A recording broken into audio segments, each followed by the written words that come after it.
مجمع اکٹھا کرنا ہے، اپنے کعبے کو مشہور کرانا ہے، تو لہذا اصل کعبے کو میں توڑوں گا، نعوذ باللہ۔ اب کچھ عرصے میں ہی نا پھر لوگ بھول بھی جائیں گے، جب میں بیت اللہ کو گرا دوں گا تو کون ہے جو پوچھے گا،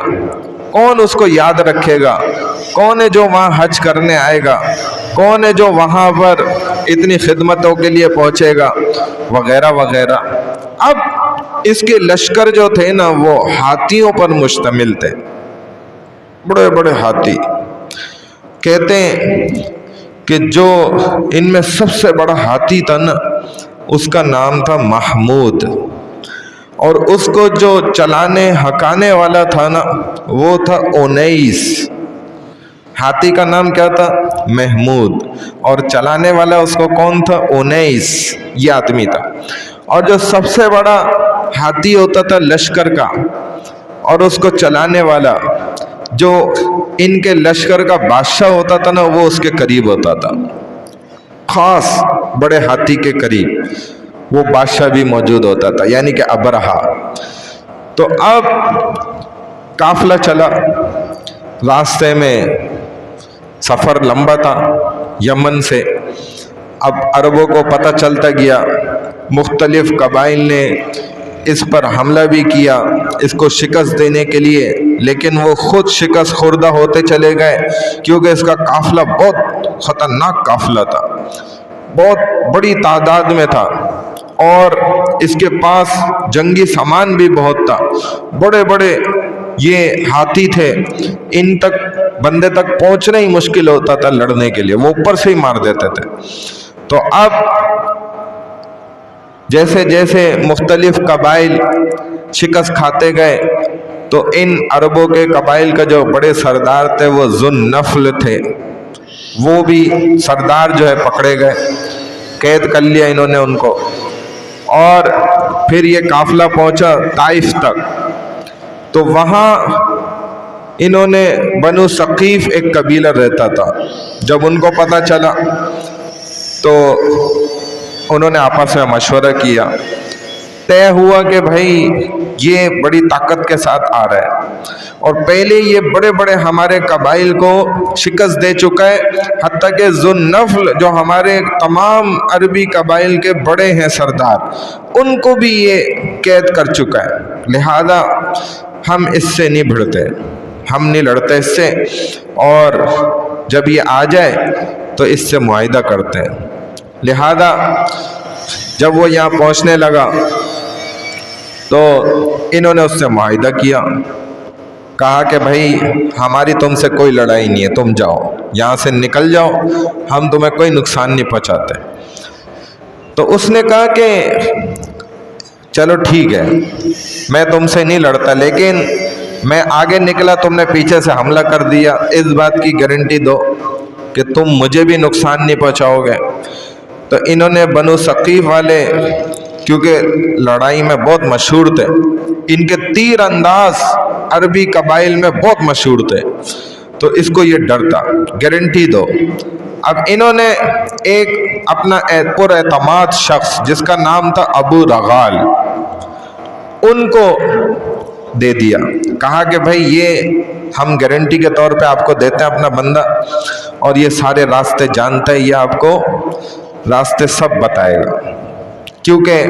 وہ وقت ایسا تھا ذرا سا راستہ غلط نکل جاؤ، جدھر ایک دن لگنا ہوتا تھا وہاں 10 دن لگ جاتے تھے۔ تو لہذا ابو رغال کو ان کے ساتھ کر دیا، لیکن ابو رغال نے اپنے قبیلے والوں سے غداری کر لی اور ان سے وفا کر لی، کیونکہ ان قبیلے والوں نے ابو رغال کو پیچھے سے سمجھایا تھا کہ غلط راستے پہ ڈال کے تو نکل جائیے ہو، لیکن اس نے ان کو صحیح راستہ بتایا اور اپنے قبیلے سے ہی غداری کی، صحیح راستے پہ لے گیا، حتیٰ کہ اسی راستے میں وہ مر بھی گیا۔ جب مر گیا اس کی وہیں قبر بنا دی، اور کہتے ہیں کہ لوگ عربی آج تک اگر ابو رغال کی قبر پہ چلے جاتے ہیں تو پتھر کھینچ کے مارتے ہیں کہ وہ بدبخت آدمی ہے جس نے اللہ کا گھر توڑوانے والوں کو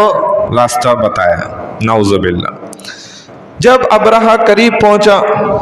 تو اس نے ڈیرا ڈال دیا اور حکم کیا کہ جو لوگ بھی ملے نا ان کو لوٹو اپنی دھاک بٹھانے کے لیے،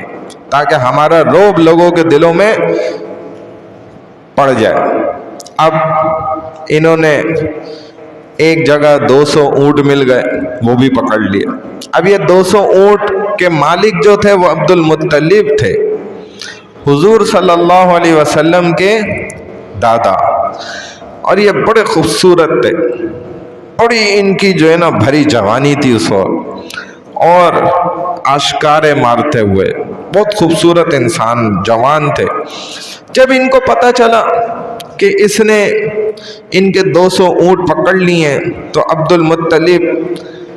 خود جو ہے نا چل کے آئے اس کے قافلے کے پاس۔ تو یہاں پہ ذو النفل ان کو نظر آیا، وہ تو عربوں کا سردار تھا، تو اس سے ملے تو اس کو کہا کہ کیا تو بھی ان کے ساتھ شامل ہے؟ کہنے لگا میں تو خود قید میں ہوں، آپ دیکھ تو رہے، میں کیسے ان کے ساتھ شامل ہو سکتا ہوں؟ لیکن میں آپ کو نا مشورہ ضرور دیتا ہوں کہ آپ کی بات اس بادشاہ تک پہنچ جائے تو جو ہاتھی چلانے والا ہے نا انیس، یہ اس سے میری تھوڑی گپ شپ ہو گئی ہے اس راستے میں نا، تو میں انیس سے کہتا ہوں، وہ ابرہا کو کہے گا تو ابرہا پھر آپ سے نا بات کرے گا۔ اس نے انیس سے کہہ دیا، انیس نے ابرہا کو بتایا، تو ابرہا نے کہا بادشاہ نے کہ ٹھیک ہے ان کو بلاؤ۔ تو کہتے ہیں کہ یہ جب عبد المطلب قریش قبیلے کے جو سردار تھے نا مکہ میں، یہ جب اس کے پاس چل کے آئے نا تو اس پر رعب پڑ گیا،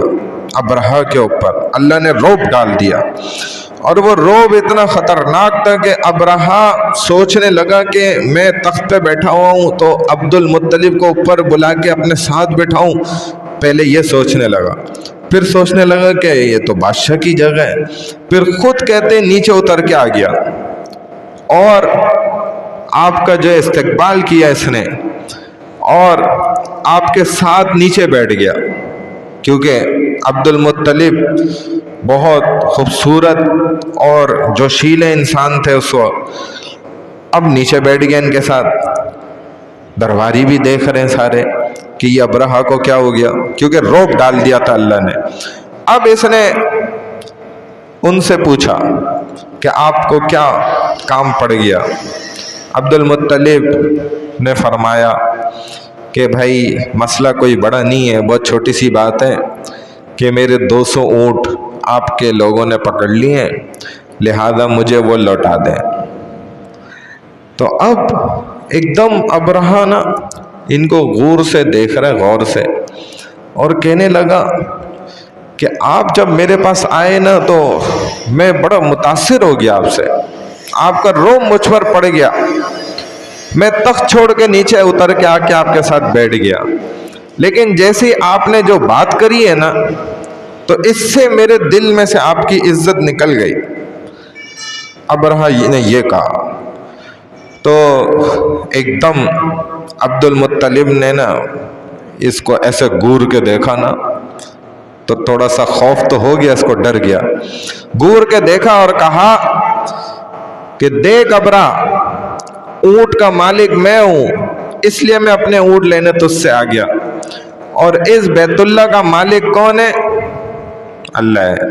وہ رب جانے، بیت اللہ جانے، تو جانے، تیری مرضی۔ کیونکہ ابرہا کیا سمجھ رہا تھا کہ یہ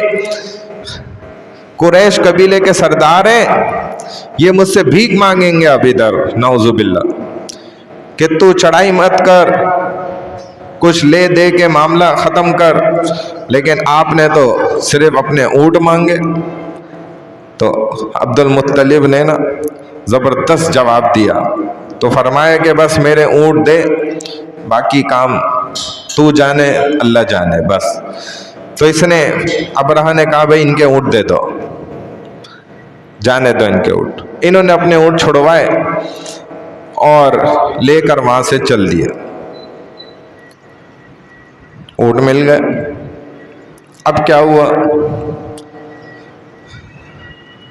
اب یہ آگے بڑھے،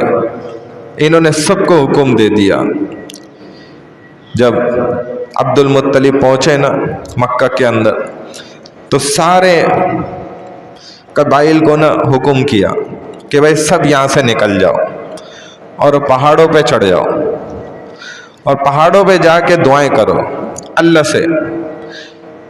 سے کہو. خود بھی آئے, طواف کیا فوراً اور دعا کری ہاتھ اٹھا کے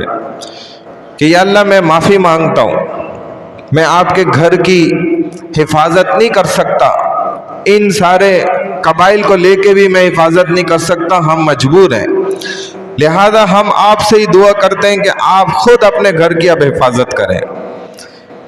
کہتے ہیں کہ یہ دعا انہوں نے کری اور یہ بھی نکل گئے. اب ابرہہ نے سب سے بڑے ہاتھی محمود جو تھا نا اس کو حکم کرا, انیس جو اس کو چلاتا تھا نا وہ حکم کیا کہ بھائی چلاؤ آگے. اب جب ذوالنفل جو تھے نا عربی قبائل کے سرداروں میں جو انہوں نے قید کیے ہوئے تھے, انہوں نے نا موقع دیکھتے ہی موقع کا فائدہ اٹھایا, ایک دم دوڑے اور جو یہ محمود ہاتھی تھا نا اس کے کان کو پکڑ کے لٹک گئے مضبوطی سے, اور اس کے کان میں لٹکتے ہی انہوں نے کہا اترک یا محمود لِأَمَامِكَ بیت اللہ, کہ اے محمود ہاتھی چھوڑ دے, تو دیکھ رہے تو کیا کرنا ہے, یہ سامنے دیکھ اللہ کا گھر ہے, تو دیکھ لے تو کیا کر رہا ہے. تو کہتے ہیں جیسے یہ چلائے اسے کان میں نا چیخے تو وہ ہاتھی فوراً وہیں پر ہی بیٹھ گیا. اب ابرہہ چلا رہا ہے, اس کو حکم کر رہا ہے اس کے مالک کو کہ اس کو اٹھاؤ چلاؤ, مارو اس کو ورنہ. اب وہ چلتا ہی نہیں ہے. اس کے مالک نے اس کو گھمایا الٹی جانب یمن کی طرف رخ کیا, پھر کھڑا کیا تو کھڑا ہو کے چلنے لگ گیا, کیونکہ یہ تو کہہ رہا تھا مارو اس کو. تو اس نے کہا کہ بادشاہ آپ دیکھیں تو جب میں اس کو یمن اٹھا کے چلاتا ہوں تو چلتا ہے, یہ تو صحیح ہے, اور جیسے ہی اس کو بیت اللہ کی طرف موڑتا ہوں بیٹھ جاتا ہے. اب ہاتھی چل ہی نہیں رہا, آگے ہی نہیں جا رہا, بیٹھ گیا. اس کو بات سمجھ آ گئی کہ ذوالنفل نے مجھے پتے کی بات سمجھا دی, وہ تو جانور تھا بیچارہ, اب چل ہی نہیں رہا. اسی اسنا میں کہ یہ حیران ہو رہا تھا ابرہہ کہ یہ کیوں نہیں چلتا بیت اللہ کی طرف, فوراً اللہ نے اندھیری گھوپ پھیلا دی, ایک دم اندھیرا ہو گیا, سیاہی پھیل گئی اللہ کی جانب سے, اور کعبۃ اللہ کے جانب سے چھوٹے چھوٹے پرندے جن کا نام ابابیل ہے وہ آنے لگ گئے, جس کو اللہ نے قرآن میں بھی فرمایا الم تر کیف فعل ربک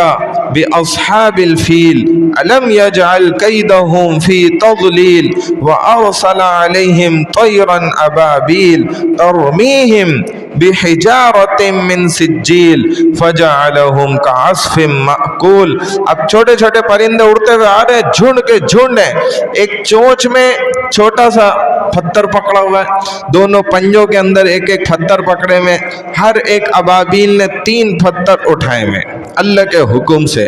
کیا آپ نہیں دیکھا آپ نے کہ اللہ نے کیا کیا ہاتھی والوں کے ساتھ, ان کے لشکر کے ساتھ, ان کے مکر و فریب کے ساتھ, ان کی چالاکی کو کیسے اللہ نے ختم کر کے دکھایا. وہ پرندے جو چھوٹے چھوٹے تھے 3 انہوں نے اپنے پیروں میں اور چونچ کے اندر کنکر اٹھائے ہوئے تھے, وہ جب لا کے پھینکتے تھے تو ہم ان کے کان میں بتا دیتے تھے کہ یہ پتھر نہیں ہے, یہ میزائل سے زیادہ خطرناک چیز ہے, اور وہ نیچے آ کے جیسے ہی لگتے تھے نا تو جسموں کو پھاڑ دیتے تھے, جس جسم سے ٹکراتے تھے اس کو گلانا شروع کر دیتے تھے, ان جسم فوراً کٹ کٹ کے گر رہے تھے,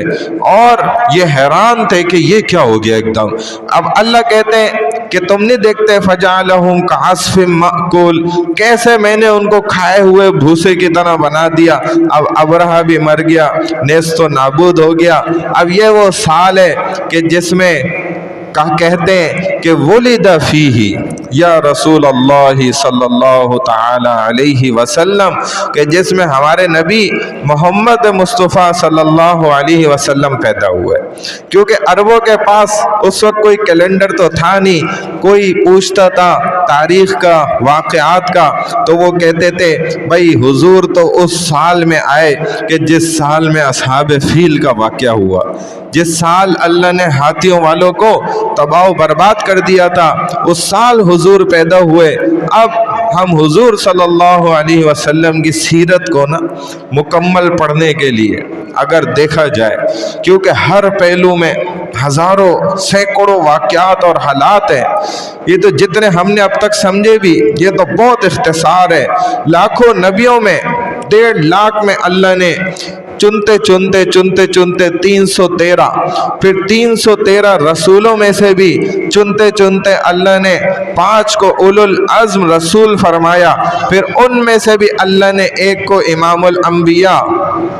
رحمت للعالمین خاتم النبیین مقرر کیا، اور وہ حضور رسول خدا صلی اللہ علیہ وسلم ہے۔ اب آخری بات کہ ہم جو چیز اب آگے سمجھیں گے ان میں کیا کیا ہوگا۔ ولادت سے قبل کے تو یہ واقعات ہو گئے، اب حضور کی ولادت کے احوال، اسی طرح ولادت کے وقت جو علامات ظاہر ہوئیں، اسی طرح ولادت کے وقت جو خوشخبریاں ملیں، ولادت کے وقت جو حالات پیش آئے، پھر آپ کی ولادت، پھر آپ کی رضاعت، دودھ کا پلانا، پھر آپ کا بچپن، پھر آپ کی جوانی، پھر آپ کی ازواج مطہرات کے ساتھ نکاح، پھر آپ کی بعثت، پھر نزول قرآن، پھر مکی زندگی اور مدنی زندگی، پھر آپ کی ہجرت، پھر معراج اور اسراء، پھر غزوات جو ہوئے، پھر جمال کے جو کمالات ہوئے، معجزات ہوئے، جو جسمانی بھی تھے، روحانی بھی تھے، اور بھی بہت سی اقسام کے تھے، ان کو انشاءاللہ ذکر کریں گے۔ اللہ تعالی ہمیں ان حالات کو پڑھ کر اور رسول اللہ صلی اللہ علیہ وسلم کی زندگی کو سن کر اور اس پر خوب عمل بھی کرنے کی توفیق عطا فرمائے۔ سبحان اللہ وبحمدہ، سبحانک اللہم وبحمدک، نشہد ان لا الہ الا انت، نستغفرک ونتوب الیک۔ یا ارحم الراحمین، جو بھی ہم نے پڑھا یا اللہ سنا، اس سے ہمارے ایمان کے اندر اور مزید اضافہ فرماتے ہیں۔ یا اللہ اس کی خوب برکتیں، وسعتیں، رحمتیں ہم سب کو عطا فرما دیں۔ یا اللہ اس کی برکتوں کو ہمارے گھروں کے اندر بھی ظاہر فرما دیں، ہماری زندگیوں میں بھی ظاہر فرما دیں۔ یا اللہ رسول اللہ صلی اللہ علیہ وسلم کی سیرت کو پڑھ کر اس پر خوب عمل کرنے کی بھی توفیق عطا فرما دیں۔ یا اللہ اس علم کو ہم سب کو سیکھنے کی توفیق عطا فرما دیں۔